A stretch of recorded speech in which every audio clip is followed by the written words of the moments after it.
As principais informações de Curitiba e região a partir de agora. Vida News, com Luciana Pombo e Luiz Fernando Mussi. Muito boa tarde. Neste momento, 3h06. Está no ar o Vida News de hoje, quinta-feira, dia 11 de abril de 2013. Hoje é dia do infectologista. Boa tarde, Léo. Boa tarde, Lu. Tudo bem? Tudo bem. E você, como passou de ontem para hoje? Tranquilo. Tudo bem. Ciro Júnior, boa tarde. Boa tarde, Lu. Tudo tranquilo? Tudo bem. Você? Tudo ótimo. Tudo certinho? Tudo certinho. Pronto para começar? Pronto pra luta. Vamos lá, então. E as principais manchetes você acompanha a partir de agora. Manchetes do dia. Começando em Campo Largo, Glauco Silveira. Música e esporte combatem drogas em Campo Largo neste final de semana. Aliás, música e esporte são fundamentais realmente para combater a droga. Sem dúvida nenhuma, daqui a pouquinho os detalhes com Glauco Silveira. Vamos agora a Pontal do Paraná. José Augusto Rodrigues é quem tem as informações. José Augusto. A gestão do presidente Beto Silva vai criar comissão para reformar a lei orgânica municipal e revisar o regimento interno da Câmara de Pontal do Paraná a custo zero. O regimento interno da Câmara de Pontal, considerado o mais caro do mundo, será revisado pela quinta vez consecutiva, porém desta feita a custo zero, ou seja, não será superfaturado como nas vezes anteriores. Essa é uma questão absurda também lá em Pontal do Paraná. Infelizmente, a gente tem visto por várias vezes a tentativa de se melhorar o regimento interno, que aliás é arcaico, já passou da hora de se mudar, mas cada vez que se pensa nisso, vem alguém lá e pede uma fortuna. Parece que sabem que para fazer um regimento interno as pessoas precisam gastar. Só que desta vez, o presidente da Câmara, que é novo, assumiu agora o primeiro mandato dele como vereador, ele está dizendo que vai ser a custo zero essa reformulação. Vamos acompanhar isso de perto. Ainda em Pontal do Paraná, a manchete agora é de Stalin Venet. Stalin. Mega empresário Ike Batista, da empresa OSC, deixa de repassar vultosa quantia a Tequinte no mês de março e gera intranquilidade em Pontal do Sul sobre a continuidade das obras da plataforma. O que seria lamentável até por conta de demissões que podem ocorrer caso estes recursos não apareçam. E o prefeito licenciado de Cascavel, Edgar Bueno, do PDT, deveria passar por uma cirurgia agora no começo da tarde no Hospital Nossa Senhora das Graças. Ainda não sabemos como foi essa cirurgia. O prefeito se afastou do cargo no início do mês por causa de problemas de saúde. Ele estava com um tumor no coração. Depois de realizar vários exames, Edgar Bueno descobriu esse tumor. A licença é por tempo indeterminado e o vice-prefeito Maurício Teodoro, do PSDB, está comandando a prefeitura enquanto Edgar Bueno está em tratamento. E os servidores municipais de São José dos Pinhais, região metropolitana de Curitiba, podem entrar em greve. Uma assembleia da categoria está marcada para o final da tarde de hoje para discutir e trazer as principais reclamações dos trabalhadores. Eles pedem reajuste de 18,8% nos salários, além da realização de concursos para a contratação de novos servidores. E ainda sobre greve, os funcionários do Detran decidem amanhã se a paralisação no órgão vai terminar. Hoje, as diretorias do Detran e do Sindicato dos Servidores do Departamento se reuniram para um acordo, ou pelo menos para uma tentativa de acordo. Vamos agora às informações de Londrina. Ciro Novaes. Pela Vida News, 92.9 FM, Ciro Novaes. Uma boa tarde, ouvintes. Luciana Pombo e grande equipe do Vida News. Hoje nosso tema será dormir em berço esplêndido. Dormir em berço esplêndido. Daqui a pouquinho, todos os detalhes sobre esse assunto. E teve troca na Polícia Militar. A Polícia Civil anunciou uma troca de comando em 11 delegacias do Paraná. Em Curitiba, na Divisão de Crimes contra o Patrimônio, entrou Walter Baruf Júnior. No 6º Distrito Policial, entrou Rodrigo Brown de Oliveira. No COP, o Centro de Operações Policiais Especiais, quem assume é Amarildo Antunes. Na Furtos e Roubos, Hamilton da Paz. A Assessoria de Relações relações com a comunidade fica com o investigador Valdir de Córdoba Bicudo, ele que foi árbitro, inclusive, de futebol. No Serviço de Investigação de Crianças Desaparecidas, o CICRID, entra a Ana Cláudia Machado. No Núcleo de Repressão a Crimes Econômicos, quem assume é Cassiano Alfiero. E na DENARC, que é a Divisão de Narcóticos, quem assume o cargo é Guilherme Rangel, que era da Delegacia de São José dos Pinhais. Portanto, mexe aí na Polícia Civil do Estado do Paraná. Vamos agora à informação de esporte. Ciro Júnior. Paraná Clube escalado para a estreia na Copa do Brasil, contra o São Bernardo, no 1º de maio. 2 homens absolvidos da acusação de participarem da morte do menino Evandro Ramos Caetano em abril de 92, durante um suposto ritual de magia negra em Guaratuba, litoral paranaense, tiveram a absolvição anulada ontem pelo STJ, o Superior Tribunal de Justiça. A decisão foi divulgada com a anulação por 3-2 do júri que eles foram réus em 2005. E agora o destaque de Celso Brasil. O uso de agrotóxicos sem registro é liberado no país. 2 horas após ser encaminhado a uma das celas da cadeia pública da 15ª Subdivisão Policial em Cascavel, no oeste do Paraná, Gilmar de Lima, de 22 anos, acusado pelo assassinato de uma menina de 5, foi violentamente espancado por outros presos. E o Ministério Público do Paraná recebe em sua sede em Curitiba amanhã autoridades, representantes da sociedade civil organizada e comunidade em geral para um ato público em repúdio à PEC 37, a proposta de emenda constitucional que, entre outros pontos, pretende impedir o Ministério Público e outros órgãos do Estado de realizar investigações criminais. E eu aproveito essa informação do Ministério Público para perguntar para você, ouvinte do Vida News, o que você pensa sobre este assunto? Você é a favor da PEC 37, que acaba com o poder de investigação do Ministério Público?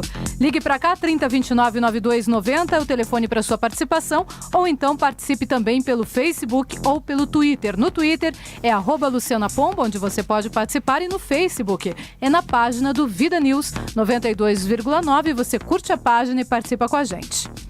3h13, algumas participações já. Eu só quero registrar que está ouvindo a gente o pedetista Chique Jeitoso, que inclusive foi candidato a vereador de Curitiba.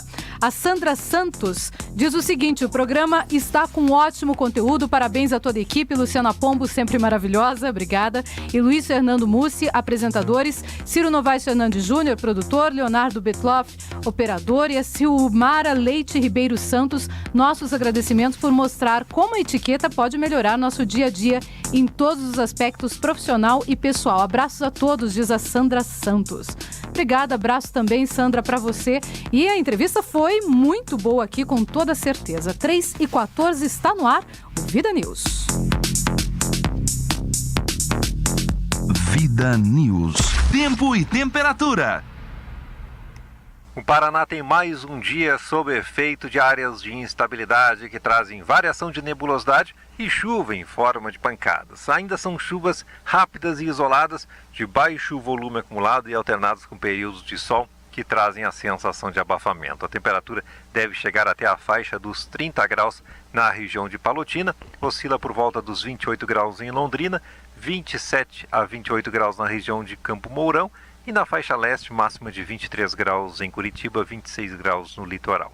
A partir da sexta-feira, chegam áreas de instabilidade associadas com uma nova frente fria e, portanto, volta a chover forte e de forma generalizada. A sexta-feira começa com o risco de temporais no sudoeste do estado e, à medida que a frente fria vai avançando lentamente pelo norte da região sul, o risco para temporais se espalha pelas demais áreas paranaenses. O sábado promete ser um dia com tempo fechado e chuvoso, com volumes acumulados de chuva acima dos 50 milímetros em grande parte das localidades paranaenses.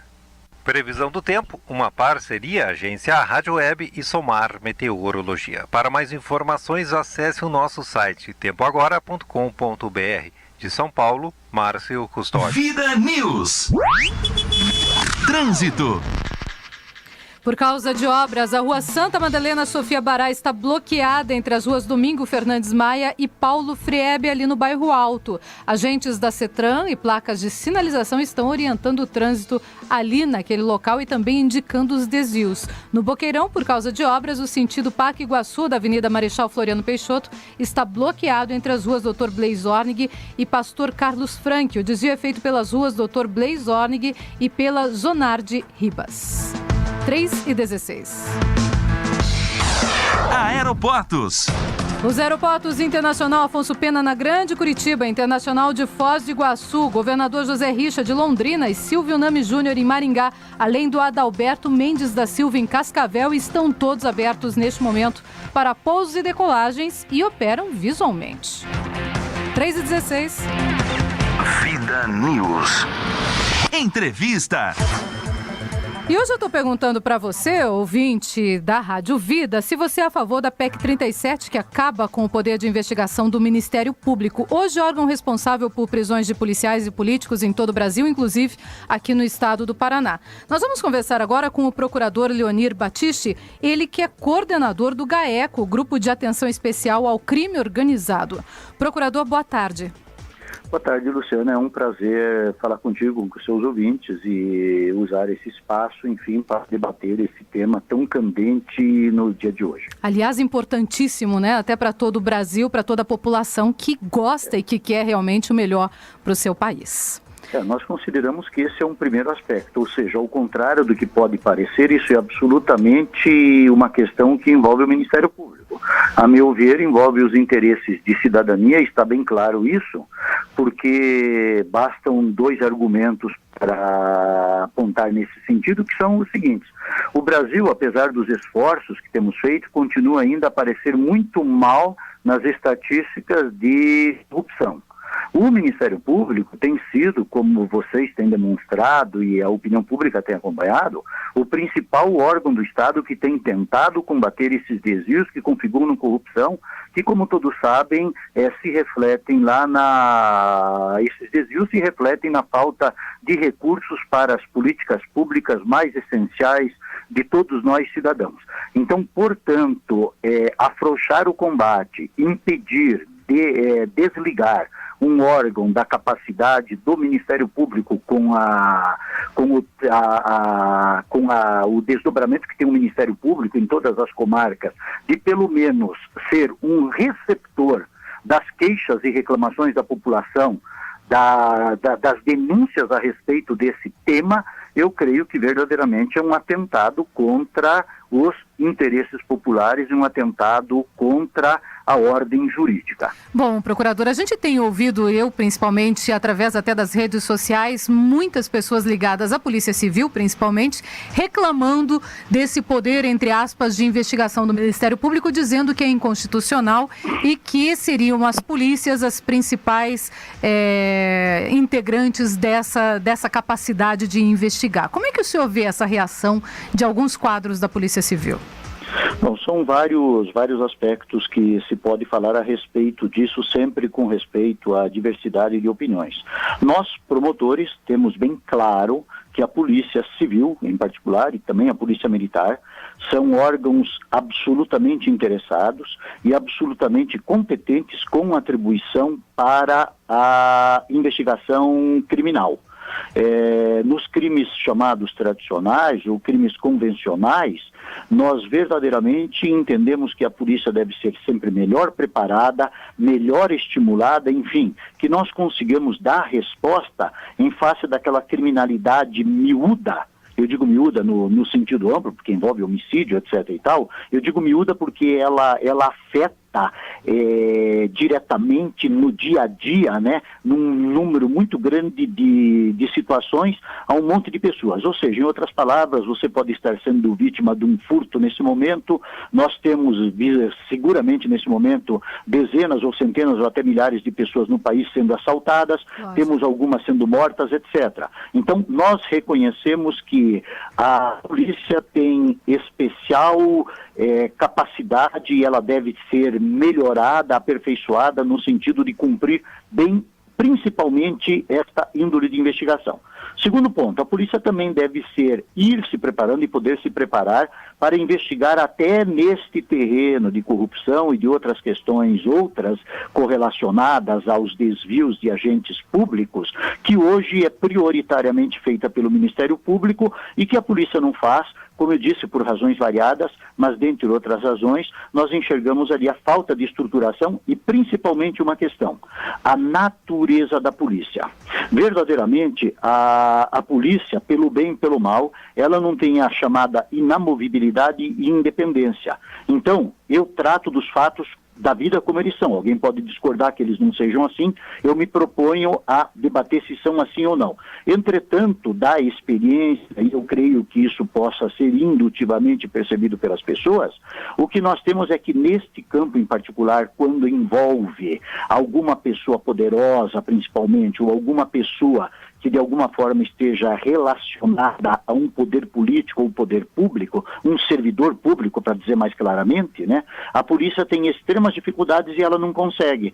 Eu sempre digo aquela situação, a polícia, ao final de contas, a do Estado, ela obedece, ela está sob o comando do governador do Estado, passando pelo secretário de Segurança. E é evidente que quando um prefeito de uma cidade tal esteja contrariado por estar sendo investigado, muitas vezes ele julga, sinceramente, ele supõe que ele está sendo até injustiçado, aspas, ou perseguido, como alguns afirmam, pelo promotor. Eu ouvi isso algumas vezes, aliás, no ano passado. Algumas vezes. Perfeito, né? Então, o que eles fazem? Eles entram em contato com o poder político e o poder político pode fazer várias inferências ou aspas, ações também contra esse delegado, até, que é bastante comum, retirando daquela investigação. Então, comprovadamente, isso há muitos anos ela não tem conseguido funcionar por essas características específicas. O que tem o Ministério Público de diferente? O Ministério Público de diferente, ele tem a chamada inamovibilidade e ele tem a chamada independência. Ou seja, o Procurador-Geral de Justiça, que é o órgão que chefia os Ministérios Públicos, ele não tem poderes legais para retirar um promotor de uma comarca porque o promotor está contrariando a Câmara dos Vereadores ou o prefeito local, ou eventualmente um deputado, etc., quem quer que seja, ou eventualmente um delegado, um policial, enfim, quaisquer servidores públicos. Exatamente por que a Constituição previu isso? Ela previu isso porque, imagina, ela viu exatamente a necessidade de termos um órgão do Estado. Nós somos o órgão do Estado, alguns dizem que somos o quarto e quinto poder, isso não importa. Mas, principalmente para fazer essa investigação de assuntos como esses que o senhor está colocando, né, Leoni Battisti, como, por exemplo, polícia, segurança pública. Exato. É por isso que nós dissemos que nós queremos exatamente mantermos essa capacidade para que nós possamos complementar e suplementar ao trabalho policial. O Ministério Público, se a PEC não for aprovada, ele não vai sair amanhã e falar agora vocês não estão na delegacia. Não existe nada disso. Nós queremos uma polícia forte, honesta e correta, que a população possa nela confiar. E o Ministério Público pode tentar isso. Leoni Battisti, se a gente pegar o caso, por exemplo, do Paraná, nós tivemos agora 3 policiais presos, 3 delegados presos, além de investigadores, e investigações que começaram a partir do próprio GAECO, do Ministério Público. Ou seja, se a gente tirar essa função, essa condição até do Ministério Público, nós podemos perder a capacidade de investigar a corrupção interna. Não tem dúvida nenhuma. Aliás, você acrescentou esses casos aí. Hoje, inclusive, nós temos prisões de pessoas ligadas à polícia e também servidores públicos, determinados pelo juiz da região de Guarapuava, exatamente com investigação do GAECO de Guarapuava. Antes de ontem nós tivemos também, não só afastamento, mas posteriormente prisão de delegado na região de Apucarana, determinado judicialmente. O que pulula nas redes sociais com a visão dos policiais é verdadeiramente uma posição sempre respeitável, por favor, estamos no terreno das ideias, que, contudo, não responde uma pergunta básica, né? Qual é o benefício que esta PEC traz no todo? Ela vai dar benefício à polícia, pode dar um benefício corporativo de falar agora a polícia é exclusiva, é privativa, é só ela. Então, se o senhor quiser, vocês não têm poderes, ninguém tem poderes, é só a polícia. É isso que vai acontecer se a emenda constitucional for aprovada. Mas, eu repito, se perguntarmos qual é o benefício, além desse suposto benefício, que não é um benefício de cidadania, na realidade, qual é o benefício? Nenhum. Então, vai excluir da capacidade de investigação um órgão que é o órgão do Estado, é um órgão que constitucionalmente zela pela observância das leis e do próprio regime democrático, o que me parece que até contrariaria, ou seja, esta PEC contrariaria até essa premissa. Né? Ou seja, que regime democrático é esse quando você tem uma instituição única, exclusiva, instituição esta que, pela natureza da função inclusive, tem sérios problemas que precisamos ir corrigindo. Porque qual é a vantagem de tirar o outro órgão que pode auxiliar, completar ou suplementar isso? A pergunta que se faz. Eu poderia, se me permite, Luciana, acrescentar isso. A quem aproveita essa aprovação da PEC? É uma boa pergunta. Nós temos mais ou menos a resposta. Aproveita aqueles políticos contrariados dentro do Congresso Nacional, ou que foram processados, ou que foram investigados, que se sentem injustiçados, mas é aquilo que eu disse, nós, os promotores, não achamos que nós temos a exclusividade da boa-fé, da boa ação. Nós também, eventualmente, podemos até cometer erros. Mas o que acontece é que, invariavelmente, como eu disse, todas essas medidas, estas prisões que se faz, exceto quando são em flagrante e que podem ser relaxadas pelo juiz ainda, todos os casos, nós submetemos ao juízo. Então, nós não conseguimos entender por que certas pessoas dentro da polícia entendem que nós fazemos uma medida de perseguição, de diminuição da polícia. Muito pelo contrário, a polícia, eu pessoalmente a quero forte, todos os promotores a querem forte, porque ela é o principal fator de apoio para aquela criminalidade. Agora, o que nós dizemos dentro daquilo que já expusemos, né, é que necessitamos ter autonomia também para abrirmos investigações, para complementarmos as investigações, quando porventura a polícia não queira ou não possa fazê-lo. Até quero só colocar duas coisas aqui. A primeira é com relação ao GAECO. É bom a gente lembrar que, apesar a gente estar falando que o Ministério Público tem um poder de investigação, quem acaba investigando, querendo ou não, estes casos, acompanhado, coordenado por um promotor ou por um procurador, é a polícia, já que o GAECO é formado também por policiais civis. Justamente, o GAECO é um modelo, é uma pena que pessoas que o desconheçam e que sejam contrariadas por ele tenham a má fé de usar argumentos fraudados e equivocados. O GAECO é exatamente para esse tipo de crime, ele é um aperfeiçoamento do nosso sistema, ou seja, se trata ali de nós nos reunirmos sem qualquer hierarquia ou subordinação, mas tão somente é por isso que nós insistimos que a pessoa que vai lá, que o policial que vai lá, ele tem que ser escolhido e aceitar trabalhar com esta espécie de situação, porque eu vou explicar diferente. O delegado, na delegacia dele, ele tem o poder de definir, de não definir, etc. No nosso caso, nós promotores, os delegados que trabalham conosco, os oficiais, os policiais, militares, civis, investigadores, nós fazemos tudo, e é por isso que aqueles que estão conosco lá trabalhando, né, podem responder a isso. Nós trabalhamos tudo em conjunto, ou seja, é a tentativa de nós obtermos maior rapidez, maior eficiência, pelo menos na questão investigativa complexa. Essas investigações que o GAECO comumente faz, não são investigações que são ordinárias. Eu sempre explico essa diferença, ou seja, crimes convencionais, aquela história que eu disse antes, se assaltaram agora o teu irmão, né? O que vamos procurar nós como policiais? Vamos saber, os policiais vão procurar, como os policiais vão procurar? Vão procurar uma pessoa que tenha cometido aquele assalto. No nosso caso de GAECO, nós vamos normalmente atrás de uma situação em que não é aquela pessoa eventualmente que cometeu, mas é que outra que tenha cometido, outra que auxiliou, exista uma investigação sobre um grupo, enfim, criminoso, uma organização criminosa. Isso é mais demorado, requer exatamente esse trabalho conjunto e etc.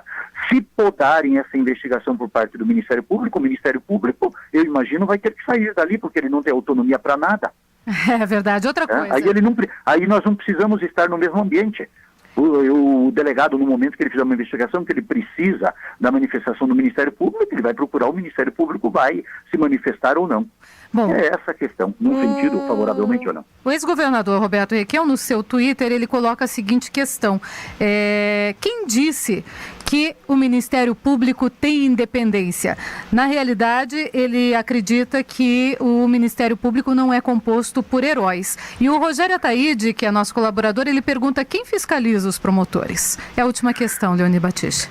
Eu posso responder quanto à opinião do ex-governador, são sempre opiniões inteligentes, etc. O Ministério Público não tem heróis e nem quer tê-los. Nós só queremos, da minha parte, por exemplo, eu posso dizer para ele, para quem quer me ouvir, que eu tenho uma profunda confiança que eu tenho a boa intenção de fazer as coisas corretas. Como eu digo, espero que me meçam pela mesma medida que eu tento medir os outros. Não sou fator de injustiça, não tenho índole de perseguição, busco sempre reafirmar isso no GAECO, trata-se meramente de cumprir naquele momento aquela função. E a independência que nós julgamos, ela é legal e, lamentavelmente, em muitas situações, determinadas pessoas eleitas, né, verdadeiramente questionam isso ou então ficam lançando aleivosias do tipo, mas entramos com uma representação e o Ministério Público não investigou o fulano. Normalmente é o fulano adversário político, né? Normalmente é isso. Então, é muito comum, me perdoe, só vou me estender um pouquinho, é muito comum, eu já trabalhei nisso, um prefeito assume, ele chega, ele leva uma auditoria dizendo que o prefeito anterior, adversário dele, fez e desfez, etc. Quando nós precisamos de alguma coisa mais efetiva, quanto aos fatos, ou seja, separar aquilo que é irregularidade, aquilo que é coisa de irregularidade ou coisas que não afetam exatamente o cerne da questão, essas pessoas pegam e se encolhem em copas e ficam segurando até que venha outra eleição para usarem aquilo na véspera da eleição. O Ministério Público, sim, é muito usado e depois é acusado de não agir. Muitas vezes por várias pessoas que atuam nessa esfera, principalmente política. Quanto à segunda questão, me desculpe, agora me passou um pouco, qual era a segunda questão? Quem fiscaliza os promotores, porque segundo ele também tem promotores corruptos, né? Bom, eu gostaria que quem disse isso, se foi o governador, que pegasse e encaminhasse... Não, esse foi o Rogério Ataíde. Bom, o Rogério Ataíde pode encaminhar isso, a Procuradoria-Geral de Justiça pode vir aqui pessoalmente, no Centro Cívico, no edifício da Marechal Hermes, vai ser atendido por alguém da Corregedoria, e eu posso garantir a ele, não preciso nem do corregedor, que ele pode procurar, se ele tiver mínima evidência, mesmo que isso não seja muito claro, que isso vai ser investigado. Tá? Como é? Então, quem fiscaliza prioritariamente o Ministério Público são as corregedorias internas, que ao contrário de algumas corregedorias no Estado, ela é efetiva, ela não amacia, nós temos promotores afastados, mesmo sem evidência de crime, pelo simples fato de ter sido considerado a sua atuação incompatível com o exercício do cargo de promotor. Então, verdadeiramente, os promotores não são anjos, não são santos, etc. Mas qualquer pessoa que esteja ouvindo, você me ouvindo, pode vir aqui na Marechal Hermes, né, no edifício do Ministério Público e falar, eu quero falar com o procurador que eu tenho, ou pode mandar por escrito alguma coisa fundamentada, dizendo algo desse terreno que esta pessoa afirmou. Isso, eu repito, entendeu? Ou é apenas uma atitude de provocação de argumento, que é muito aceitável para um debate, ou então uma desinformação. Se for desinformação, eu peço para essa pessoa e qualquer uma que venha ao Ministério Público que ele vai receber a resposta. Ok. Obrigada, Leoni Battisti, pela sua gentileza e participação com a gente. Um grande abraço para você. Muito obrigado e nós continuamos à disposição de vocês. Muito obrigado. Nós conversamos com o procurador Leoni Battisti, ele é coordenador do GAECO, Grupo de Atenção Especial ao Crime Organizado, e eu vou aqui ler algumas respostas da população. Você é a favor da PEC 37, que acaba com o poder de investigação do Ministério Público? Aí a Ponira, querida Cavalcante, diz que ela é contra. Aliás, diga-se de passagem, essa PEC 37 é uma vergonha, diz ela. O Maurício César Penteado Júnior diz: gostaria de conhecer uma pessoa que é a favor. Que absurdo ser proposta essa PEC 37. O José Luiz diz o seguinte: analise um ponto. Alguns policiais são corruptos, ganham mal, não têm equipamento para fazer investigação, não têm estruturações suficientes, não têm nenhum método. E assumir um serviço de pessoas que estudaram nossa legislação para usar com o dever, isso nada mais, nada menos do que a ditadura voltando aos poucos sem o povo perceber. Aguardem, diz ele, usando o aguardem do Ciro. Thaís Pomin diz: não, jamais. Sou completamente contra, já que o Ministério Público hoje ainda é dos únicos órgãos do país que aparentemente leva a sério uma investigação. O Marcos Tristão diz: eu sou contra a PEC 37. Um delegado pode continuar a efetuar seu trabalho, só que com o pequeno detalhe de saber que a promotoria pode estar de olho, mesmo que dado por encerrado o caso. E o Johnny Padium diz o seguinte: a PEC 37 atenta contra a democracia e institucionaliza o crime organizado, a corrupção e os abusos cometidos pelos Metralhas 171, não podendo permitir que a corrupção continue em nosso país, diz o Johnny Padium. Você também pode participar pelo Facebook, pelo Twitter ou pelo telefone 3029-9290. 3h36. Vida News. Ouvinte Vida.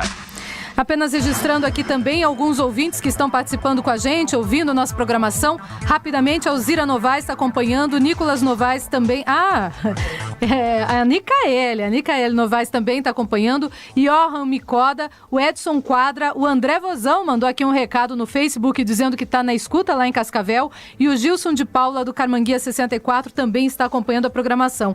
Ainda estão acompanhando a Verônica Lubick, a Dulcineia Pedrali, Marco Pagnali, Everson Ferreira, Major Gazzoni, Luiz Sakai, Ângela e Raquel Fernandes, um abraço para vocês, Orestes Avanço, Yui Goto, Verusca Madeira, Cash Koff, Débora Pilar e Constantino Lopes. Também o Tiago Seven Lucina, grande abraço, Tiago, para você também, e o Paulo Blakowski, da Rádio UEL Antena 1000. Um abraço para todos vocês que acompanham nossa programação e hoje nós estamos sorteando um kit gospel. Se você quer também um kit da Rádio Vida, participe aqui rapidinho, dá uma ligadinha pra gente. O primeiro que ligar, 3029-9290, 3029-9290, ganha o kit gospel. 3h37.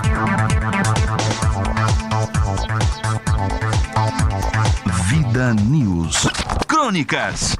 O que foi que nos aconteceu? No Brasil estamos diante de acontecimentos inexplicáveis. Ou melhor, explicáveis demais. Toda a verdade já foi descoberta. Todos os crimes provados. Todas as mentiras percebidas. Tudo já aconteceu. E nada acontece. Os culpados estão catalogados, fichados e nada rola.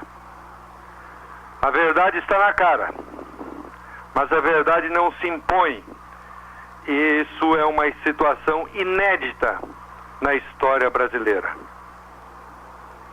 Claro que a mentira sempre foi a base do sistema político, infiltrada no labirinto das oligarquias, mas nunca a verdade foi infiltrada e foi tão límpida à nossa frente. E, no entanto, tão inútil, impotente, desfigurada. Vamos aos fatos reais. Com a eleição de Lula, uma quadrilha se enfiou no governo e desviou bilhões de dinheiro público para tornar o Estado e ficar no poder 20 anos. Os culpados são todos conhecidos. Tudo está decifrado. Os cheques assinados. As contas no estrangeiros, os tapes, as provas irrefutáveis, mas o governo psicopata nega e ignora tudo. Questionado ou flagrado, o psicopata não se responsabiliza por suas ações. Sempre se acha inocente ou vítima do mundo do qual tem que se vingar. O outro não existe para ele. E não sente nem remorso, nem vergonha do que faz. Mente compulsivamente, acreditando na própria mentira para conseguir poder. Esse governo é psicopata. Seus membros riem da verdade, viram-lhes as costas, passam a mão nas nádegas. A verdade se encolhe humilhada num canto. E o pior é que o Lula, amparado em sua imagem do povo, consegue transformar a razão em vilã As provas contra ele em acusações falsas. Sua condição de cúmplice comandante em vítima. Os delitos são esquecidos, empacotados, prescrevem. A lei protege os crimes e regulamenta a própria desmoralização dos jornalistas e formadores de opinião pública, que sentem-se inúteis, pois a indignação virou supérflua. O que dizemos não se escreve. O que escrevemos não se finca. Tudo quebra diante do poder da mentira deste governo. Eu sei que esse é um artigo óbvio, repetitivo, inútil, mas tem que ser escrito, tem que ser falado. Está havendo uma desmoralização do pensamento. População ignorante engole tudo. Como é possível isso? A cada caçado, perdoado. A cada negação do óbvio, a cada testemunha muda, aumenta a sensação de que as ideias não correspondem mais aos fatos. Pior, que os fatos não são nada. Só vale as versões, as manipulações. Sempre que a verdade eclode, reagem. Quando um juiz condena rápido é chamado de exibicionista.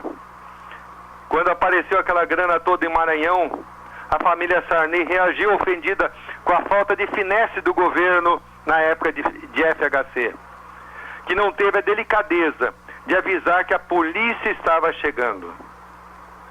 Mas agora é diferente. As palavras estão sendo esvaziadas de sentido.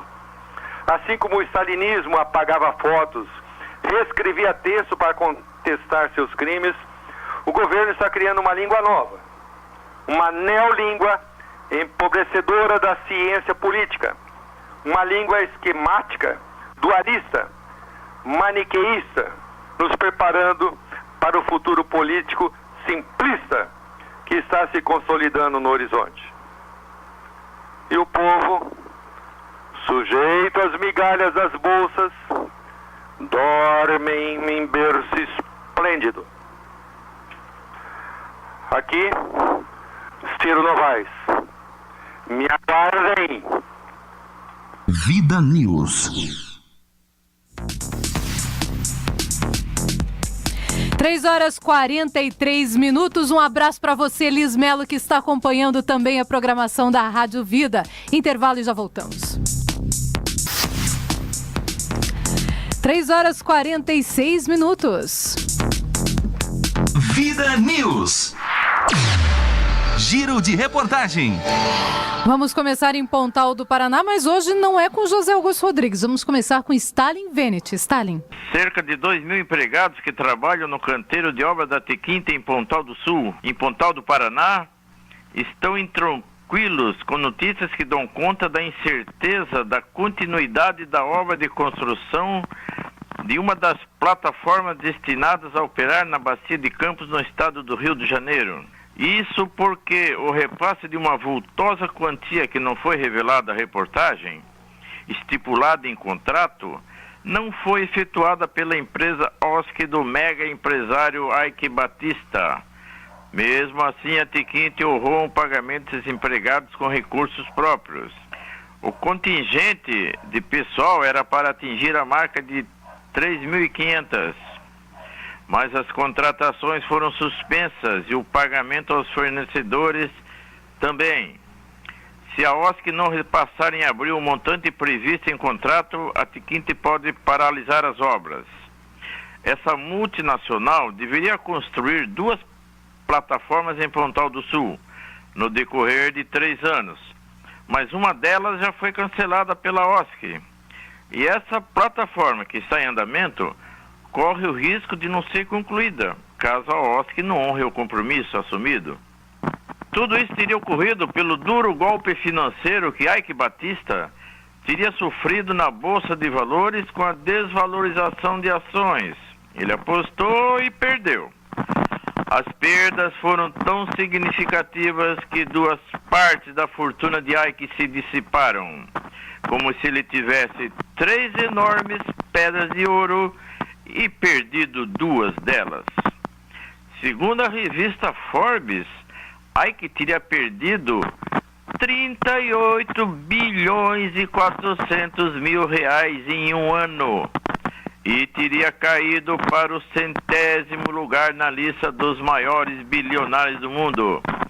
Ele que já figurava como o 7º homem mais rico do mundo. A ambição de Ike era tornar-se o homem mais rico do planeta em 2015. Mas coitadinho dele, só tem agora algo em torno de 10 bilhões de reais. Vamos aguardar mais alguns dias para ver se haverá realmente demissões na T-Quinte ou se Ike encontra uma solução para a continuidade da construção dessa plataforma. Resolvido o impasse, mais 1.500 empregados poderão ser contratados.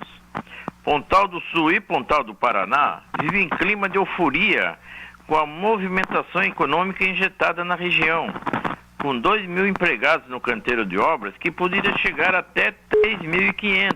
Mas agora, a boa notícia, porém, corre por conta da concorrência que a T-Quinte teria ganho para a construção de um navio plataforma. Mas não se sabe se o canteiro de obras seria em Pontal do Sul ou Antonina.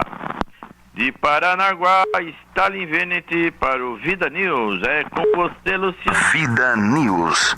Essa informação, né, Léo? Eu tô com saudade de você no ar, hoje você tá falando tão pouco. Pois é, tô aqui só no aguardo, só para dar a chapuletada. Vamos lá. Essa informação é uma informação bastante preocupante, porque são muitos trabalhadores, na realidade, Pontal do Paraná tem uma falta de emprego tremenda, porque a praia só tem emprego durante a temporada. Só temporada, né? E a previsão de emprego é a T-Quinte. Se a T-Quinte fechar as portas para o emprego para Pontal do Paraná de novo cai na mesmice de sempre, ou seja, sem emprego, sem qualificação, sem condições de vida. A gente precisa aí do prefeito atuando e também do governador do estado. Ele é a pessoa que pode ajudar com relação a isso. E há outros projetos também, né? Levar alguma empresa grande para lá que comporte a população da cidade, oferecer abatimento em ICMS para maiores empresas estarem se instalando nesses lugares. Aliás, existem previsões já de várias empresas, a Odebrecht deve ir para lá, mas tudo depende, claro, de que seja feita aquela rodovia bendita que o Ibama nos disse aqui em primeira mão, que sem ela não tem como condição, dar licença ambiental, que essa rodovia bendita seja feita lá. E para isso é exatamente o que você disse. Precisa de um acordo de verbas do governo municipal e estadual de mãos dadas, dos dois governos. A gente precisa ter aí o governo estadual e também os prefeitos interessados em atrair tudo para o litoral do Paraná. Não apenas os turistas, não apenas as empresas, né? Atrair tudo de bom para dentro do litoral do estado do Paraná, porque a gente está entregando, entre aspas, essa riqueza que a gente gera na temporada, principalmente para Santa Catarina. Existe um movimento no litoral do Paraná no final do ano, mas não é maior, porque você chega em Guaratuba, é uma rua só para você entrar na cidade e sair também, né? Uma via de mão dupla ali, ruim, terrível. As outras localidades também sofrem falta de água, falta luz, falta esgoto, falta toda a estrutura urbana, e a gente precisa ver o Estado trabalhando a favor do Estado. Dá uma tristeza muito grande a gente ver cidades com potencial como Pontal, como Guaratuba, como Matinhos, até Paranaguá. Tá engessado, né? Não Antonina. Sai daquilo, porque o governador está preocupado com outras coisas mais importantes dentro do Estado, está preocupado aí com a agricultura do interior, está preocupado com a situação da capital, com avião. Com corrida de caminhão, né? Então a gente precisa dar uma atenção maior para poder alavancar o litoral do estado do Paraná. É importante isso, senão a gente vai estar entregando para Balneário Camboriú de presente, para Florianópolis de presente. E é tudo que a gente não quer, sem dúvida nenhuma. Vamos continuar em Pontal agora. José Augusto Rodrigues. Boa tarde, José Augusto.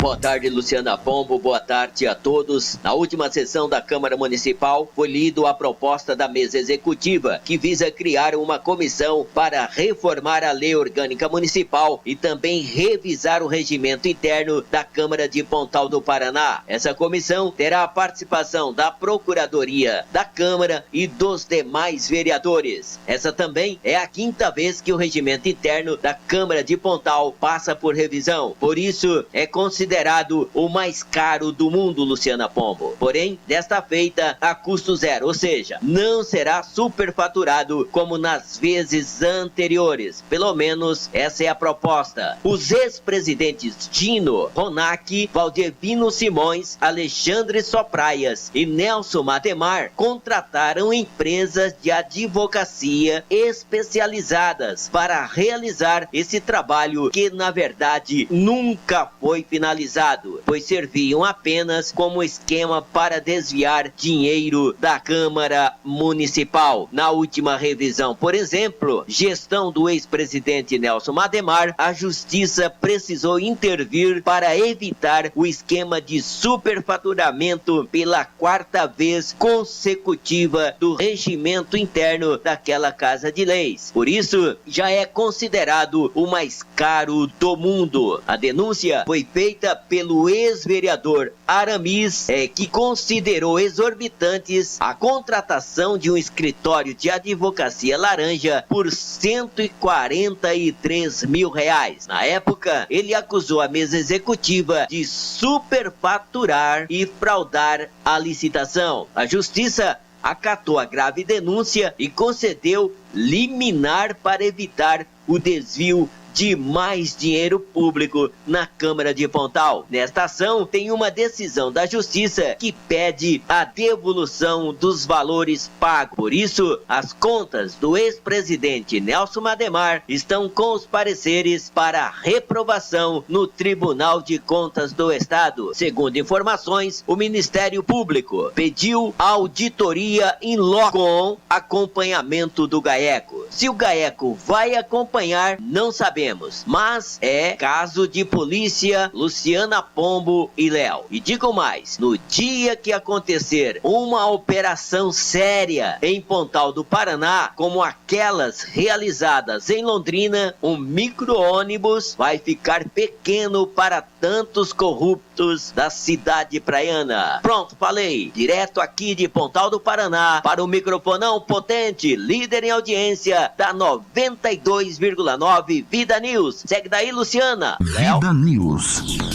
Falou e disse José Augusto Rodrigues, com certeza, se o GAECO passasse pelo litoral do Paraná, principalmente aí onde você tá, em Pontal do Paraná, ia sair realmente com a Kombi, como a gente diz, lotada. Aliás, ia precisar de muito mais do que uma Kombi por aí. 3h56. Agora as informações de Celso Brasil. Olha só, o uso de agrotóxicos sem registro foi liberado no Brasil. Olha o absurdo, acompanhe com o Celso Brasil. Bom, né? Bom. Vai matar todo mundo de câncer. Você vê que absurdo. Vamos ouvir o Celso.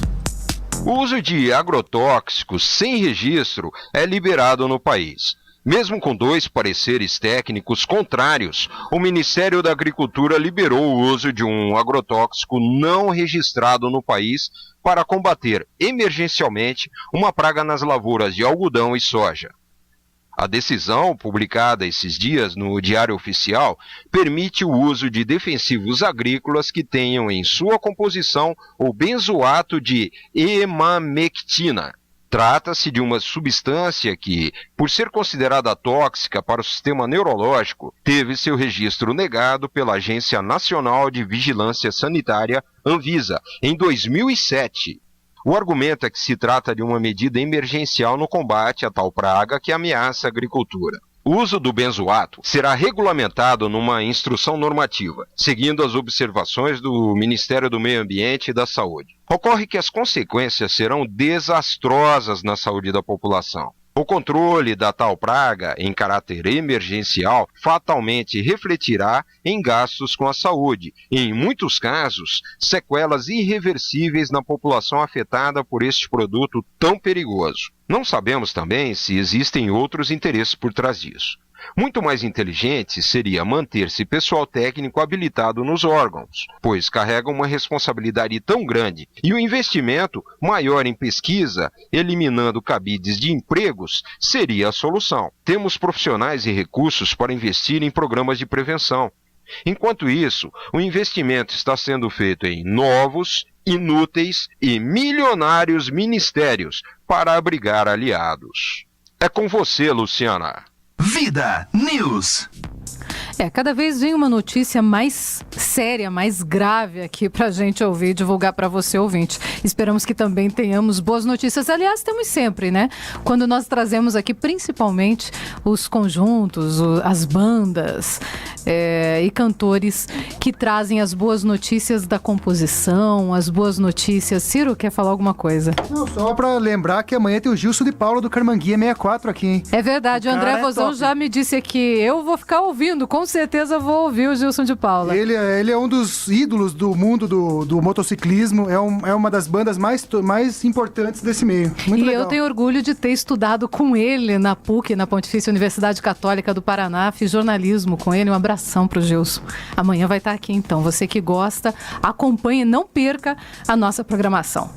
3h59, agora as informações vêm de São Paulo. Essa é uma boa notícia, olha só, a Justiça bloqueou 520 milhões de reais de uma empresa de Paulo Maluf. A Justiça de São Paulo bloqueou 519 milhões de reais da empresa Eucatex, que pertence à família do deputado federal Paulo Maluf. Esse valor bloqueado seria parte do que Maluf teria desviado da Prefeitura de São Paulo quando exercia seu mandato de prefeito. O Ministério Público de São Paulo alega que a Eucatex vem realizando transferências de mais de 300 milhões de reais para outra empresa, a ECTX, que também pertence à família Maluf. O Ministério Público de São Paulo acredita que o valor esteja sendo transferido para evitar que sejam usados em caso de futuras condenações de Maluf. Em nota, a Eucatex informa que, se caso seja confirmado o pedido do Ministério Público, a empresa tomará as medidas cabíveis para reverter a decisão. Agência Rádio Web, com informações de São Paulo, Bruno Carneiro. Vida News. E de São Paulo, agora vamos a Brasília. Olha só, o Feliciano condicionou a renúncia dele à saída dos petistas da Comissão de Constituição e Justiça. É com você, Thaís. Mesmo com a pressão de parlamentares, o deputado Marco Feliciano, do PSC, não demonstra nenhuma intenção de deixar a presidência da Comissão de Direitos Humanos. Ontem, ele se reuniu com os líderes da Câmara e, de acordo com o presidente da Casa, deputado Henrique Alves, Feliciano disse que vai evitar comentários que ofendam os grupos representados pela comissão. Henrique Alves disse que não é possível dissociar as duas ocupações, ou seja, Feliciano deve ter em mente que está sempre falando como presidente da Comissão de Direitos Humanos, mesmo quando está pregando como pastor. Alves disse que a única coisa que ele podia fazer como presidente da Câmara era tentar convencer Feliciano, o que não conseguiu. Ele teve uma postura equilibrada, serena, fez a sua defesa, explanou as suas ideias, convenceu a uns, não convenceu a outros, mas regimentalmente nós estamos como presidente no meu limite. Mais do que isso eu não posso fazer. O líder do PPS, Rubens Bueno, destacou que o pastor Feliciano chegou a ironizar durante a reunião que só deixaria a presidência se os deputados do PT, condenados no caso conhecido como Mensalão,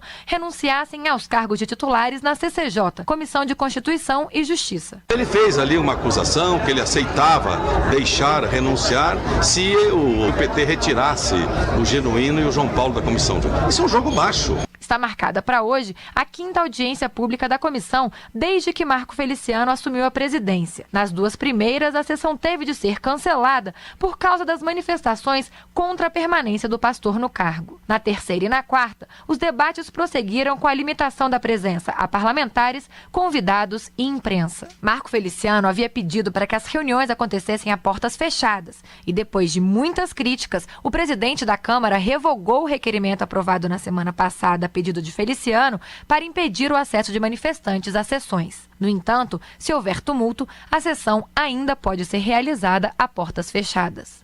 De Brasília, Thaís Antônio. Vida News. E dá licença, viu, deputado federal Rubens Bueno, com todo o respeito que eu tenho à sua pessoa, essa sua frase não tem nada a ver com aquilo que a população quer. O que a população quer? A população quer justiça. E ficar com pessoas que estão sendo investigadas por corrupção, no mínimo, é meio estranho. Por que pedir a saída do Feliciano e não pedir, por exemplo, a saída do Genuíno? Não que eu esteja defendendo o Feliciano aqui, não é nada disso. Agora, nós precisamos ter, sim, os pontos bem claros para que a gente não cometa injustiças. Quem pode ter roubado o país? Não estou dizendo que roubaram, mas ao menos existe uma investigação do Ministério Público. Existe uma sentença que poderá sair nos próximos dias. Portanto, preventivamente, por que não afastá-los? É a pergunta que fica no ar. 4h03, vamos agora às informações de Rogério Ataíde. A Comissão da Chantagem, Luciana, olha o nome, Comissão da Chantagem, pode isso. A própria presidente da República Federativa do Brasil, digníssima Dilma Rousseff, chamou ao seu gabinete o vice-presidente Michel Temer e a ministra, que vizinha nossa aqui de Santa Catarina, Ideli Salvati, e ordenou, deu ordens, pois é, a palavra é de ordem, para que eles trabalhem a fim de impedir a abertura de uma CPI, aliás, uma bombástica CPI da Petrobras. Esta CPI que está para ser instaurada na Câmara dos Deputados é obra de dois grupos do PMDB, a ala baiana comandada por Lúcio Vieira Lima, que viu uma oportunidade de fustigar o ex-presidente da Petrobras. Sim, o senhor Sérgio Gabrielli, ele que é provável candidato do PT ao governo da Bahia. Já o líder do partido, digníssimo Eduardo Cunha, quer usar a CPI para obter mais um carguito, Luciana, ali dentro do governo, como a Secretaria Executiva do Ministério da Agricultura e uma diretoria da Fundação Nacional da Saúde. Dilma avalia que a CPI deve ser neutralizada, morrer na casca. Ela deu ordem para evitar que outros partidos aliados também a usem a fim de fazer pressões junto ao governo federal. Veja bem, minha amiga Luciana Pombo e ouvintes da Vida News, a própria presidente não quer que se instaure a CPI da Petrobras. Pode isso? Pode, né? Pode ou não pode? Pode. Claro que pode. Vindo desse partido, pode tudo, menos o povo. O povo não pode nada. Aliás, o povo pode votar, só isso. E olha lá. E se for instaurada essa CPI, estourar uma bronca do Ouro Preto, tem que aprender com o Lula. Não sei de nada, não sabia de nada e não quero saber de nada. Rogério Ataíde, para o programa Vida News. Vida News. E agora há pouco eu falei com relação à Kombi que teria que levar para Pontal do Paraná e que ficaria lotada, e eu recebi aqui duas participações com relação a isso. O André Vozão de Cascavel, ele diz que é para pegar a Kombi da torcida do Paraná Clube emprestada porque essa nunca lota mesmo. E o Robson do Vale diz o seguinte: combinada, tem que levar um biarticulado aqui de Curitiba para lá. Até postou uma foto de um biarticulado. Não é aquele azulão no Facebook. Lá? Eu não sei qual que é o maior, o vermelho ou é azul? Azulão, né? Eu creio que seja o azulão, sim, mas a foto que ele postou aqui foi do vermelhão. Mas para levar a primeira levada, né? Deve ser, deve ser a primeira leva. A primeira turma vai nesse. É bom que dá para algemar no cano e daí vai tudo algemado. Ia ser interessante, hein? Gostei da ideia. Vamos agora a Campo Largo, Glauco Silveira. Boa tarde, ouvintes da Vida News. Boa tarde, Luciana. Boa tarde a toda a equipe. Nos dias 13 e 14 de abril, na Casa da Cultura, em Campo Largo, acontece a segunda edição do Rock contra as Drogas, com a apresentação de 9 bandas em 2 dias de festival. A entrada é franca, mas a organização está solicitando 1 quilo de alimento para destinar às casas terapêuticas que acolhem campo-larguenses. O projeto foi concebido pelo Cosmu de Campo Largo e essa é a sua segunda edição com apoio da Secretaria Municipal de Políticas sobre Drogas, bandas convidadas e demais segmentos da sociedade. Participar é uma oportunidade de apoiar uma iniciativa social e prestigiar jovens que usam a música e o skate como fator de identidade e ficam assim longe das drogas. O festival contará com as seguintes bandas: no dia 13, Última Sentença, DJ Big Ben, Banda Cura, Marcando Geração e Jesus Inside. E no dia 14, as bandas Versículo da Fé, Ministério Jean Paul, Brigada Missionária e Cadox.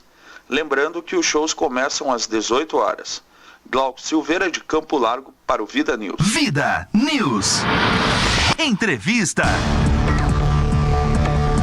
E sobre o rock gospel de Campo Largo, nós vamos conversar com Emerson Quadro Zanetti. Nossa produção está tentando entrar em contato com ele. Ele que é o coordenador do rock gospel de Campo Largo e está promovendo, então, esse rock contra as drogas. Aliás, né, Léo, é uma iniciativa que tem que ser dada os parabéns, né? Sem dúvida nenhuma. Tem, são pequenas iniciativas. Se for notar bem, isso aí é apenas um granulado em cima do bolo para tentar resolver o problema, que são as drogas.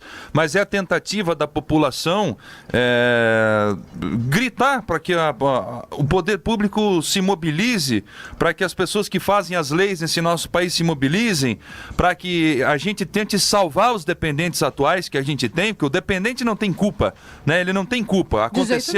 Aconteceu, tem que ser salvo. E eu grito para as autoridades, para botar na cadeia e não tirá-la de dentro os traficantes de droga. Eu já tenho uma opinião de que eles têm que ser mortos. Na minha opinião, tem que ter pena de morte para isso. Mas cada um tem a sua opinião. Então, para não pegar tão pesado assim logo de cara, eu acho que tem que ter uma prisão exemplar, uma punição exemplar para quem trafica droga. E eu não estou falando de pé de chinelo, que a polícia gosta muito, Luciana, de prender a justiça, a polícia, todo o sistema. Os raporizinhos, né? Aqueles que saem correndo de um lado pro outro, aviãozinho, isso aí, exatamente. Mas é que nem barata. Não adianta. Você tira um, aparece 1000. Até porque eles são pagos para estar fazendo isso pelos traficantes. Tem que prender quem tem avião, helicóptero, mansões e um monte de outros aparatos para poder aí continuar praticando esse crime, que é uma das coisas mais tenebrosas. É o que alimenta o crime organizado, é o que gera os assaltos maiores, é o que gera toda a onda de violência, é daí que vem a renda desse pessoal. Então, alguma coisa tem que ser feita.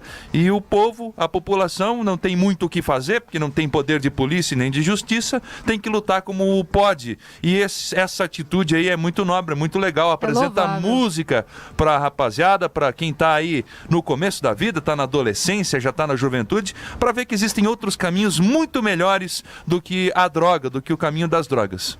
Aliás, não só melhores, né? Existem caminhos que podem proporcionar vitória. Sim. Vitória profissional, vitória pessoal.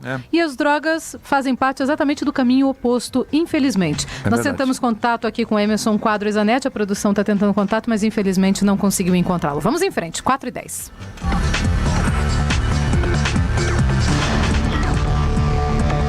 Vida News. Crônicas. Agora você ouve Crônicas de um Cidadão Comum, com Celso Brasil.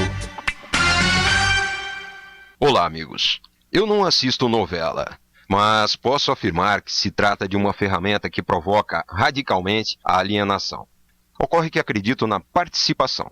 Sempre que exponho uma ideia assim, a polêmica é gerada e não sabem o quanto aprendo com isso. Fui à guerra. Não aceitei a manipulação. Saí da confortável poltrona e me expus. Cito aqui um bate-papo recente que tive com uma amiga, quando afirmei que os nordestinos são queridos em São Paulo e no sul do país. Bem, ao fazer tal afirmação sobre os nordestinos e sulistas, na hora veio a resposta contraditória, dizendo que existe uma discriminação e bem forte. Foram citadas as novelas, onde os papéis nordestinos são sempre secundários e discriminatórios. São domésticas, motoristas ou qualquer outro protagonista que apresente uma formação de nível inferior aos papéis principais. Já sofri bombardeios ao tentar defender essa mesma opinião nas redes sociais. Um grupo nordestino rebateu fortemente a mentira que eu pregava. Isso, disseram se tratar de uma mentira e exaltaram que um sulista, ao chegar ao Nordeste, é tratado com respeito e amizade, e que no Sul o mesmo não acontecia.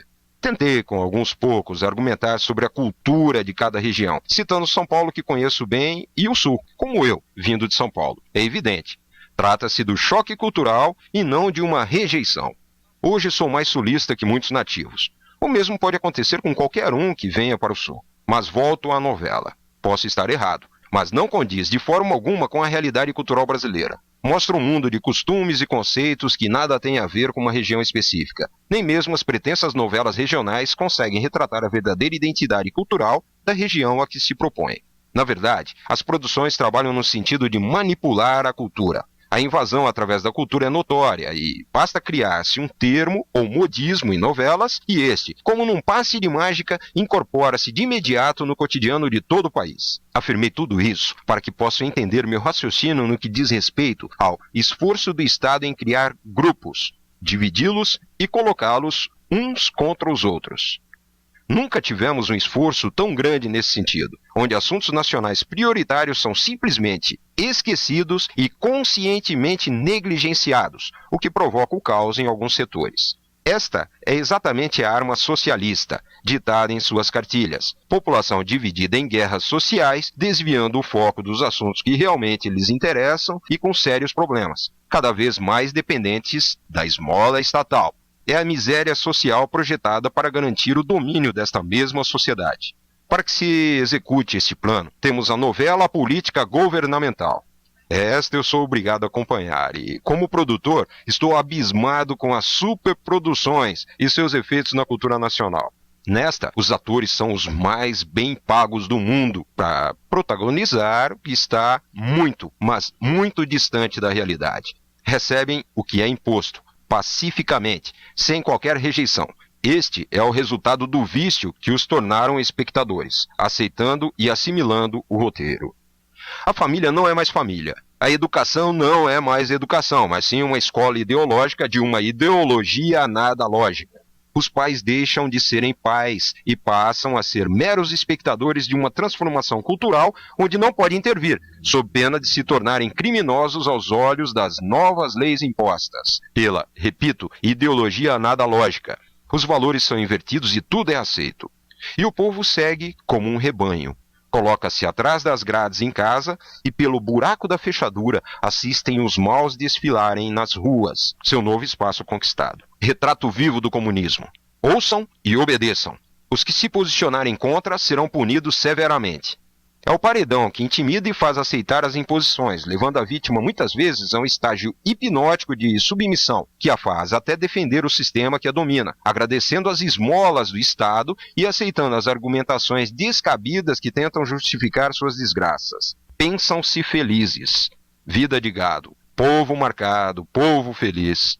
Não seria a hora dos nordestinos, sulistas, gays, héteros, cristãos, ateus, negros, brancos e todos que estão sendo separados pelas leis e campanhas separatistas se revoltarem com isso e num só grito mostrarem a sua raça e num brado uníssono dizerem: nossa raça é uma só, somos humanos, seres livres e pensantes, criados para sermos unidos num só objetivo, numa só voz, respeitando-nos uns aos outros, dando-nos as mãos e, de forma democrática, evoluindo, criando um mundo melhor. Sim, precisamos deixar a cultura tomar seu espaço. Para isso é necessário liberdade, sem a perigosa intervenção do Estado, onde as comunidades participem do processo de desenvolvimento através de debates e união de comunidades, onde cada uma expõe as suas necessidades e de forma pacífica entendam umas às outras e naturalmente evoluam pacificamente. Como sempre aconteceu com a natureza, que se adapta e cria novas formas e modos de vida dentro do ambiente em mutação, sem conflitos. Vamos refletir sobre isso e não deixar que leis impostas por humanos apedeutas revoguem as leis da natureza, simplesmente porque isso é impossível. E quando contrariamos a natureza e suas leis, as consequências são desastrosas. O Estado não é uma raça, nem tem vida. Portanto, não pode ser o gestor da evolução. O Estado interventor só assume um papel, o de manipulador. Separatismo e incitação a confrontos só servem para paralisar o processo de evolução natural. Vamos dar esta cota de oportunidade para a raça humana? Até a próxima. Crônicas de um Cidadão Comum, com Celso Brasil. Entrevista. Bom, e agora sim vamos conversar com o coordenador do Rock ao Gospel de Campo Largo, que ocorre nesse sábado, Rock contra as Drogas, o Emerson Quadros Zanetti. Coordenador, boa tarde. Boa tarde, tudo bom? Bom, graças a Deus, tudo bem. A gente não conseguiu falar com você agora há pouco, mas agora sim, vamos conversar. O Rock contra as Drogas, ele vai ser realizado no sábado, a entrada é franca, como é que vai funcionar? O projeto, na realidade, é um projeto que foi criado dentro do escopo do Conselho Municipal de Políticas sobre Drogas e com o apoio da Secretaria Municipal de Políticas sobre Drogas, né? É um evento de prevenção às drogas, né? Mas que tem um pano de fundo, assim, para identificar essas lideranças jovens que têm envolvimento com a música, né? E trazê-las para dentro desse espaço institucional que a gente tem lá, né? Ganhar pertencimento e identificar essas lideranças e poder fazer parcerias com elas. O evento é totalmente gratuito, a entrada é franca, né? As bandas são bandas que têm relação com o segmento religioso também, né?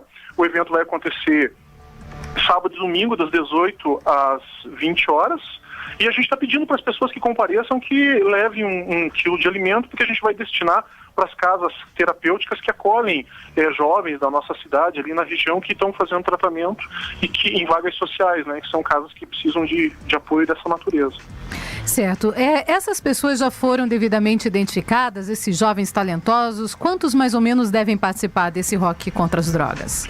Olha, a gente fez uma publicidade agora nessa última semana. A gente tem ali 8 bandas, né? Locais. Na realidade, a ideia é abrir um espaço para esse pessoal que não tem muita alternativa, né? Não tem muita condição de poder usufruir de um equipamento, colocar eles dentro desse equipamento público, né?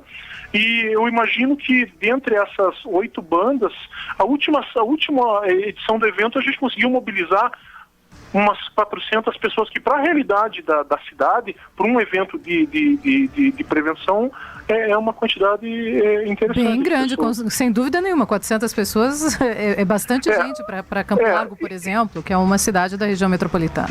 É pequena. Eu não sei te precisar exatamente quantas pessoas a gente vai atingir. A ideia é que essa segunda edição, como instrumento de prevenção, ela tenha tenha mais sucesso, até porque a gente está conseguindo ter uma organização um pouco mais acertada do que a gente teve na primeira edição. Aonde vai ser exatamente esse evento? Então, durante o dia a gente vai fechar uma rua e vai envolver o pessoal, as lideranças de skate, né? Vai colocar pistas móveis e o pessoal vai ter espaço para correr ali, né? Durante a tarde. Às 6 horas da tarde abre o evento musical. E ele vai ser dentro da Casa da Cultura, né? Só tem um espaço que tem um palco, né? Um espaço público do município, que fica muito próximo à praça central da cidade, na Avenida Centenário. Não tem muita dificuldade, porque o ponto de referência ali é a igreja matriz da cidade, fica a menos de 50 metros da igreja matriz da cidade, na praça central da cidade. Certo. E depois desse evento, até que horário mais ou menos deve continuar o Rock contra as Drogas? Olha, a gente pretende, nesses 2 dias, iniciar às 6 horas da tarde, né, às 18 horas, e o fechamento vai ser às 10 da noite. Às 10 da noite. Quem quiser participar de alguma forma, faz o quê? Liga para quem? Como é que vai funcionar, Zanetti? Pode ir diretamente lá. Né? É um evento totalmente aberto. É só levar esse alimento não perecível e ir até o local. Só levar o alimento, ir até o local e ter a oportunidade de participar de uma ação que é uma ação cidadã, né, com um escopo social voltado à questão da prevenção ao uso e abuso de substâncias psicoativas, né? É isso. E a ideia também, como eu disse, a ideia principal é a prevenção, mas também é identificar essa juventude, né, esses protagonistas juvenis, e tentar gerar identidade para que a gente possa, no futuro, ampliar o evento e contar cada vez mais com a participação social dos jovens para essa causa, né? Ok. Emerson Zanetti, parabéns pela iniciativa, um grande abraço para você e uma boa tarde. Eu agradeço a esse espaço de publicidade que a gente precisa muito, né? E agradeço a vocês e a todos os ouvintes e muito obrigado.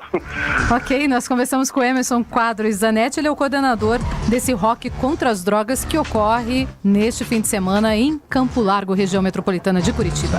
4 horas e 21 minutos, rapidamente aqui algumas participações. Eu falei sobre as greves, o Rick para Loucos diz: a onda agora é greve para todo lado? Só tem uma greve que, se parar tudo, o governo corre para resolver as obras da Copa, diz ele. Estão ouvindo também a Juninha Play Brat, ela é uma atleta de Pontal do Paraná, diz que está ouvindo o programa e manda beijos e alô a todos. Um grande abraço para você, Juninho Play. O Robson do Vale diz que o programa deveria ter mais tempo. O Tomás Campos diz que está ouvindo e o programa está um sucesso. Mesmo quem não gosta da rádio está ouvindo o programa, diz o Tomás Campos. E sobre a nossa perguntinha do dia hoje, nós perguntamos o que você pensa da PEC 37. Você é a favor da PEC que acaba com o poder de investigação do Ministério Público? O Maurício Grabowski diz: a PEC 37 é uma afronta à sociedade brasileira. É o cavalo de Troia dos congressistas contra o poder de fiscalização do Ministério Público. 4h22. Vida News. Esportes. E vamos começar hoje, novamente, pelo Paraná Clube. Ciro Júnior. Pois é, o Paraná Clube joga hoje, enfrenta o São Bernardo hoje à noite, às 9h30 da noite, no estádio 1º de Maio. Bacana ter o nome do estádio, né? No Dia do Trabalho, lá no ABC. É verdade, 1º de maio. Isso. Aliás, o estádio já está de feriado. Começa no feriado. Certeza, já começa o estádio no feriado, né? Mas é bacana, gostei da iniciativa do nome do estádio, né? E o Paraná Clube já está pronto, o Toninho Cecílio já não tem mais dúvidas, vai jogar com o Luiz Carlos, Neto, Anderson, Alex Alves e o Gilton. O meio com o Zé Luiz, Ricardo Conceição e o maestro Lúcio Flávio. O ataque no 4-3-3 com Júlio César, JJ Morales e o Carlinhos. Reinaldo ainda não se recuperou. E Léo, lembra que ele comentou ontem sobre o garoto Arthur? Sim. Então ele foi vetado, tem uma lesão. Vai jogar só no final de semana, já se machucou. O que houve com ele? Coxa? Muscular? Alguma coisa, né? Desconforto muscular na coxa. É bom poupar, né? É bom poupar. Ainda mais que esse primeiro jogo, eu acredito que o Paraná, se duvidar, já acaba com o jogo da volta. O São Bernardo está lutando contra o rebaixamento lá no Campeonato Paulista. Eu acredito, sinceramente, no Paraná Clube hoje, né? Quando você vai perguntar na nossa aposta, vai dar Paraná Clube, né? Falando no São Bernardo, o artilheiro do time é o Fernando Baiano, aquele clássico jogador que jogou no Corinthians, um bom jogador. E tem 4 ex-jogadores do Paraná Clube no São Bernardo. Ah, é? Quais? Bom, o que tem de jogador do Paraná Clube no Brasil, mundo... No Brasil inteiro, só eu que não fui ex-jogador do Paraná Clube, porque o resto... Nem eu também não tive esse prazer, né? O Luciano Castan jogou muito tempo aqui. Tá lá irmão do Leandro, que jogava no Corinthians. Então, Luciano Castan. O Fernando Lombardi, também outro que tem uma boa passagem aqui no Paraná Clube. O Daniel Marques e o Meia Kleber. Daniel Marques e o Meia Kleber, os 4 que são titulares do São Bernardo, já estiveram por aqui. Então, vamos torcer Paraná, que faça uma boa apresentação. O Arapongas venceu ontem o São Caetano do Rivaldo. Foi bem bacana de ver o Arapongas. Os times paranenses estão começando com o pé direito nesse torneio na Copa do Brasil. Teve no estádio lá do Arapongas, teve um público de 3.500 pessoas. Eu fiquei bem contente, viu, com esse resultado. Eu também. O Lio Evaristo, pra mim, é um técnico que tá se firmando. Logo vai estar pegando time de meio, tipo Joinville, Criciúma. Eu acredito um dia o Lio Evaristo num time grande de primeira divisão. Essa é uma profecia? Não é uma Vamos lá esperar que isso aconteça. Eu acredito muito nele, ele foi no Atlético já, fez um trabalho bacana.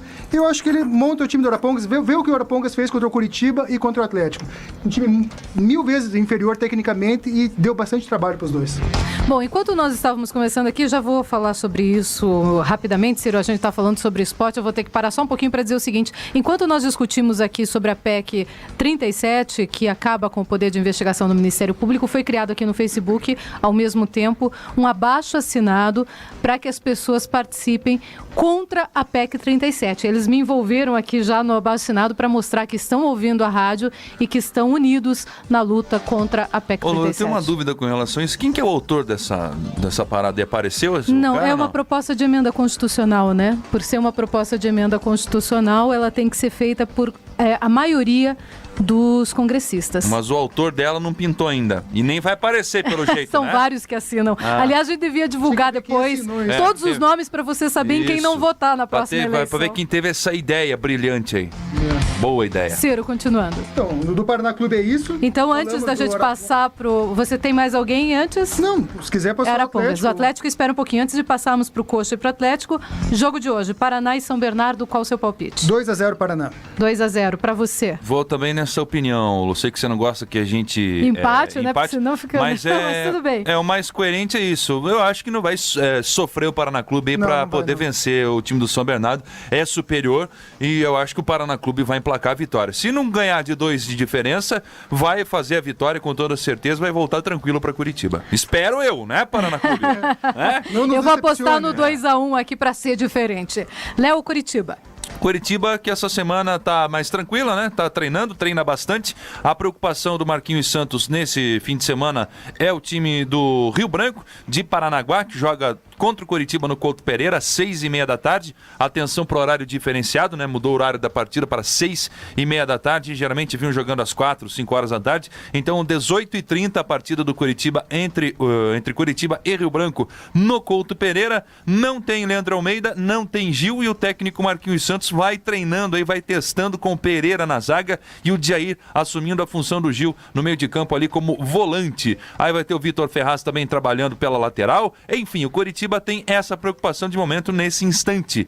E batendo mais um pouco aí na tecla da história do Atletiba, a federação e também o Ministério Público, aí, o TJD, bloquearam a realização do clássico no Janguito Malucelli. Não vai ser no Janguito Malucelli de qualquer maneira, e também pinta uma bronca aí. O estádio do Rio Branco de Paranaguá, lá o Caranguejão, o gigante do Itiberê, ele tem a sua autorização de funcionamento, o seu alvará válido para um dia antes do clássico Atletiba.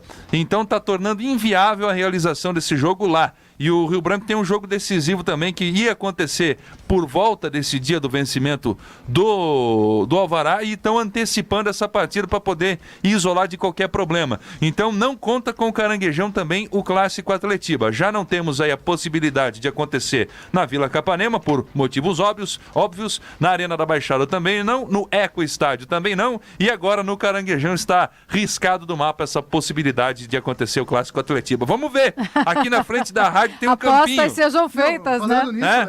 Tem um campinho aqui, uma dessas a gente dá uma improvisada aqui. Você consegue imaginar no Campeonato Paranaense o clássico Atletiba lá no estádio do Joinville?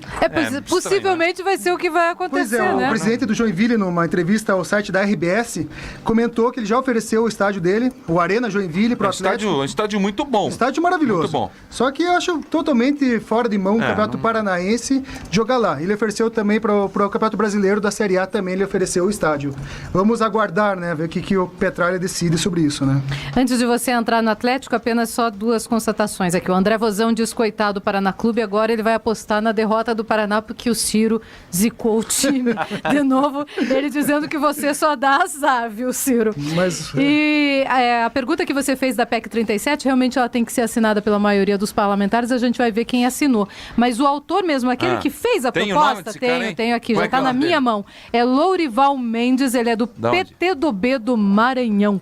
Eu tô com a proposta inteira aqui na minha frente. Não tem nada para fazer, o nosso amigo, hein? Qual que é a intenção dele? O que eles... Eu queria saber, era bom, deve ser difícil conseguir falar com ele, mas eu queria saber qual que é a intenção dele em propor essa palhaçada. Eu acho até que é interessante a gente tentar, viu, Ciro? Vamos correr atrás para tentar. O que ele quer com isso? Ele vai criar algum outro dispositivo maior de controle da ordem aí interna do país? Vai ter uma controladoria maior? Vai ser melhor? Então é isso que ele está propondo? Porque eu espero que sim, né? Ele deixa o Ministério Público trabalhando com outras coisas e eles criam aí um instituto maior para poder fiscalizar mais ainda, né? Eu tenho uma notícia nada boa aqui pra gente. Na reunião primeira deliberativa ordinária de 2012, novembro de 2012, já tivemos vários deputados que votaram junto com ele. Já assinaram lá. Quer saber? Tem um do Paraná. Quer saber quem? Tem que falar quem que é. É o delegado Fernando Francischini. E qual que é a intenção?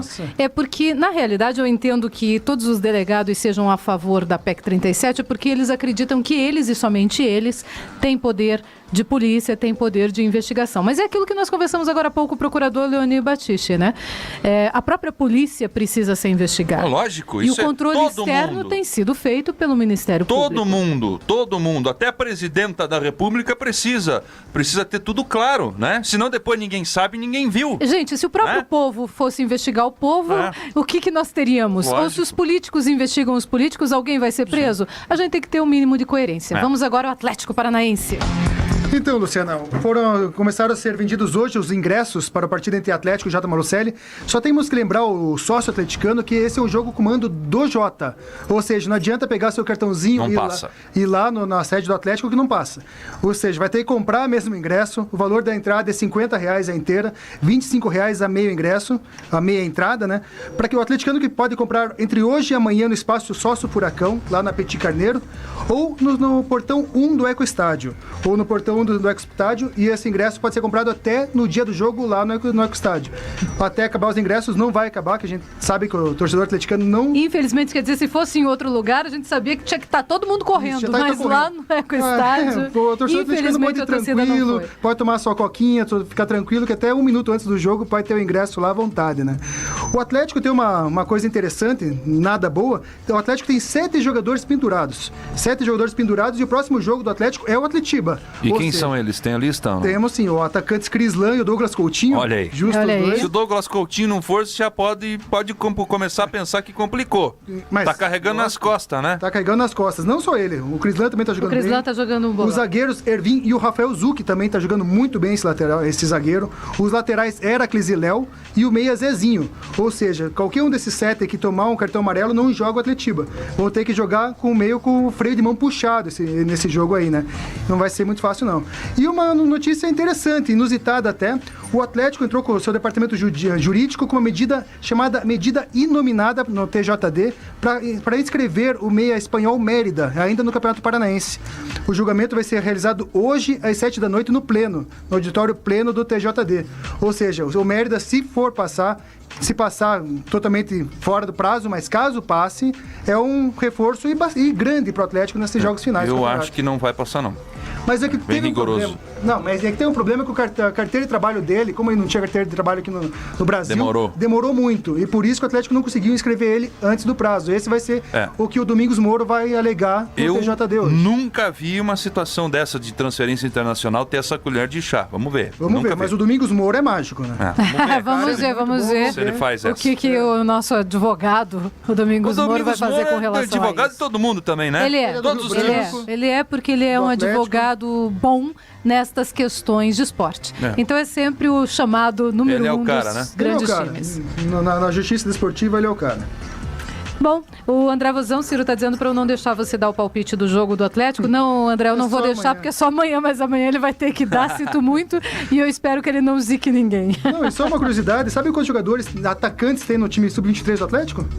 Quantos? 9. Poxa, 9 atacantes? Bom, hein? Nossa. Me diga quem são eles. Então vamos lá. O Guilherme Chetner, que subiu agora do Sub-18.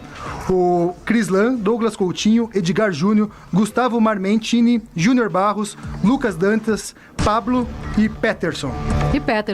Bom, eu espero que esses atacantes façam mágica na hora. Não só pensem em fazer gol, né? Mas que acertem gol quando forem pra linha. Exatamente. 4h34. Bom, e agora vamos a mais uma informação de esporte. A Sinara Correia tem informações que o ministro dos esportes ele foi convidado a conhecer a Vila Olímpica em Maringá.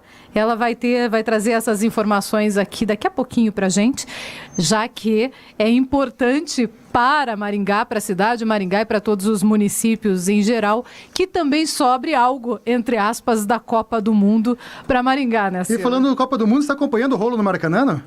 Eu vi, a gente até recebeu matéria hoje, mas não deu tempo de colocar. Nossa, é uma licitação que ganhou, que não foi aprovada, tá um rolo. Tá um rolo mesmo. Coisas que só acontecem no Brasil, né?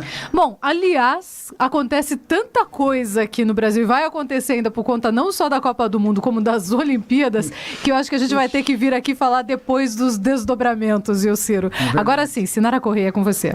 A deputada federal pelo Paraná, Cida Borghetti, convidou o ministro do Esporte, Aldo Rebelo, para conhecer a Vila Olímpica construída na cidade de Maringá, que abriga um dos complexos esportivos mais completos da América do Sul, ao lado do secretário de Indústria e Comércio do Estado do Paraná, Ricardo Barros, da secretária de Esportes de Maringá, Marieira Clésia, e do secretário de Habitação do município, Sérgio Bertoni. A deputada convidou o ministro a visitar a Vila Olímpica. Viemos apresentar ao ministro o complexo esportivo da cidade de Maringá, a Vila Olímpica, onde é um complexo do campo de futebol, estádio de futebol, é um ginásio único da América do Sul com 4.000 cadeiras e climatizado.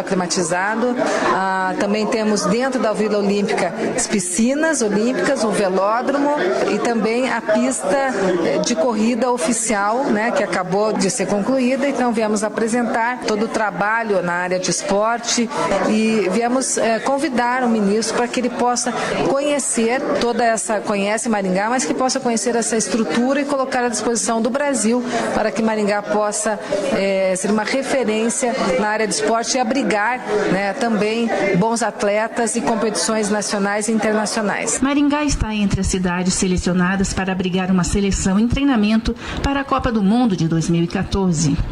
Agência Rádio Web de Brasília, Sinara Correia. Vida News. E daqui a pouquinho vamos terminar o Vida News, mas antes intervalo e já voltamos. Vida News. Voadora do dia. Bem, hoje eu poderia dar voadora em 2 pessoas ou em 2 fatos, mas eu vou escolher um dos 2 e vou dizer que a voadora vai para quem aprova o uso de agrotóxicos sem registro, quem libera esse tipo de situação no nosso Brasil. Afinal, o Brasil já tem problemas demais para se ter mais um. Quer dizer, como é que se vai liberar algo sem registro? Vamos primeiro fazer a liçãozinha de casa, para depois pensar ou não em liberar. São muitas mortes que acontecem, principalmente aqui no estado do Paraná, por conta dos agrotóxicos. Tá comigo ou não tá, Léo? É verdade, isso é preocupante, né? Pode gerar uma onda de câncer e outras doenças terríveis para a população. Eu poderia dar também no autor da lei da PEC 37, mas vamos deixar. Vamos deixar para depois, né? Antes de seguir em frente, dentro do quadro do Coxa, acabei esquecendo desse detalhe que é bastante importante. Mandar um abraço especial pro Tcheco e também pro Dirceu Krieger. Os dois fazem aniversário hoje, são 2 grandes ídolos do Curitiba, então fica aqui o abraço pro Tcheco, que é um cara sensacional. E mais ainda é o Dirceu Krieger, que é um exemplo, é uma pessoa muito boa, um cara muito gente fina. Abraço pros 2. 4h43. Estamos chegando no final. Vida News Crônicas. A gente fala tanto em caridade, em todas as religiões. Não tem uma religião que não fala em caridade, nós temos que fazer caridade. Porque caridade, fora da caridade, não há salvação, e caridade é um ato de irmandade, né? Ela é a integração com o universo de Deus. O que é a caridade se não a verdade de cada um? Já pensaram nisso? Eu vou lá, faço a caridade, esqueço, pronto, acabou. Mas não, ela é muito mais profunda. Ela é o reflexo do que fomos, do que somos e do que seremos. Ela é a verdade de cada um que estrutura o mundo em que vivemos. O mundo é sempre um produto do nosso eu. Sua forma ou sua reforma, seu aperfeiçoamento tem que começar dentro de cada consciência individual. Só uma consciência individual íntegra pode criar um mundo novo íntegro. Devemos entender o quanto é importante conhecer e exercitar o amor, exercitar a verdade, exercitar a justiça, a força construtiva do trabalho, a afabilidade, a compreensão, a fé, na sabedoria divina. A caridade é a integração com o universo de Deus. Portanto, pratiquemos a caridade, deixando a cada pássaro o seu voo, a cada campo as suas flores, a cada animalzinho a sua forma, a cada homem o seu gênio de ser.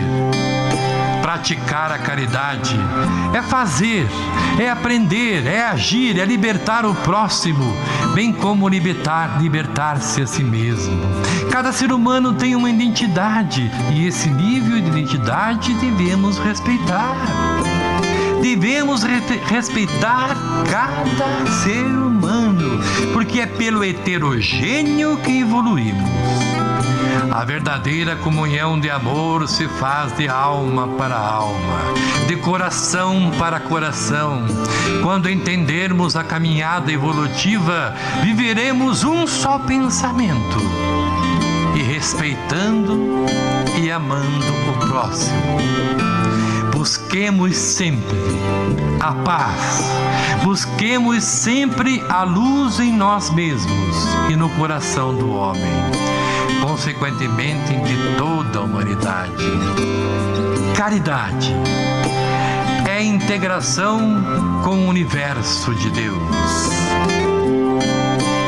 As crônicas de Rogério Ataíde você poderá encontrar, deixa eu ver aqui, no www.acontececuritiba.com.br e rogerio.ataide.zip.net com quase 7.000 visitantes. Tá bom, hein? E vamos que vamos, minha gente, tá chegando a hora, já passou da hora. Boa tarde, Luciana Pombo, boa tarde, Luiz Fernando Mussi e toda a equipe do programa Vida News. Boa tarde, Curitiba! Boa tarde, meu querido Paraná! Boa tarde, Brasil!